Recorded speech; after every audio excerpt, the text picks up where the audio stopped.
Okay, thank you, Cynthia, and good evening, ladies and gentlemen.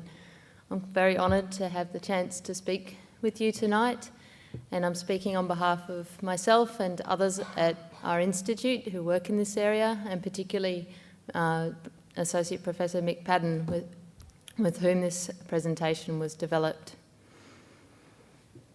So this presentation is based on our work, which is with all the different kinds of organisations that work in the aid sector, so with donors, with different private contracting organisations and with NGOs. And the presentation is based on some issues that we see coming up across all those different types of organisations. And so issues that relate to aid effectiveness, but that are quite common across the different organisations. And you'll see as we go through that some of the issues have been raised in part by the other speakers. So I am starting from a premise that aid can and does work, and that it's an imperfect machine. It's an area that, as Paul already mentioned, each speaker has mentioned, it's quite a difficult area to work in, and there are ways that we can assist to make it work better. And the main way that we need to do this is to take better into account the complexity of what is trying to be achieved, and in doing that, to question more what we're doing and how we're trying to do it. And so while I agree with Peter Singer, some of you may have read his recent book about acting now to end world poverty, I think it's a very important initiative. We do need to think about giving more money, giving more of ourselves to this issue, but I'm not sure that he fully addresses some of the issues, the key issues that undermine aid effectiveness, and I think that development organisations can find ways to improve the outcomes for the poor by making different sorts of changes to their policy and their practice. So what I've chosen to focus on tonight is 3 key issues. Okay, this started from a very long list, and then given the confinement of 10, 12, was 15 minutes, I've cut it down to these 3. And they might seem a bit unusual at first, but you'll see as we go through where I'm coming from. So the first is about the mixed kind of intent of different people working in the development area, and also at the organisational level, and also at the donor level. The second issue I'm going to focus on is about the kind of lack of realism that we have sometimes about how we should focus within certain types of timescales, and our preoccupation with trying to get to tangible outcomes and results perhaps too soon. And the third issue is about change and how we view change, how we see change as happening, and perhaps that we have a bit of an overemphasis on thinking about change as a linear process in this actually very complex sector. So my first point around intent. Am I there for them, or am I there for me? I see that as an absolutely fundamental question. And I start here with a personal story. When I started doing aid work in India about 15 years ago, and it came to me one day that, I'd been thinking all along, I'm there in service for others, I'm there to help, to do something to improve the world. And then one day I started to realise that I was also there for myself. I had my own reasons and motivations for being there. It wasn't just all about them.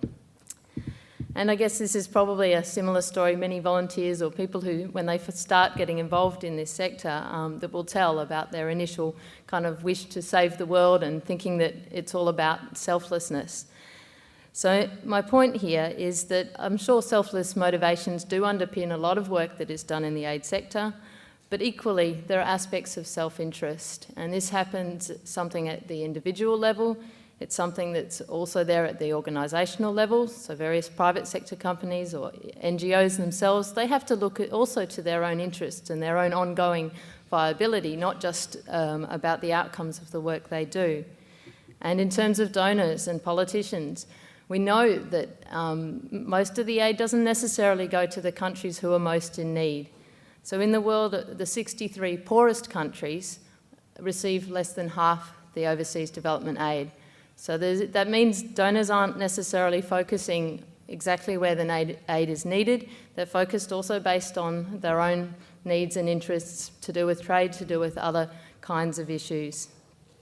And so in the aid sector, you've got these multiple stakeholders, you've got each of them with kind of multiple interests and motives. And while the sector is getting better at recognising these interests and recognising their own interests and focusing better on what matters for the people in developing countries, for the governments of developing countries, it is an area where we've still got a fair way to go. So my point here is that we need to acknowledge and to minimise our self-interest. We need to at least have some level of awareness of it. And we need to remain open and humble enough that we step back from the change process and make sure that it is owned by others. And that's been a recurring theme through tonight's presentations. So my second point around focus and timescale. So here I say we focus too quickly on the end results. My example here is working over the last weeks and months with AusAid with regard to some work in the water and sanitation area. So a new set of funding has been set aside and focused on water and sanitation, and we're working within a very short, as usual, political cycle timeframe of 2 to 3 years.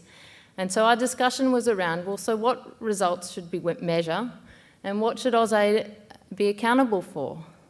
And inevitably we come down to saying, well, of course we have to include how many taps have we put in, how many people are able to switch on a tap and get some water, and how many toilets are there. And then, yet the thing is, we know that if to focus too early on that end goal, sure, we definitely want to get there, we want those people to have access, but to focus too early on those results is detrimental.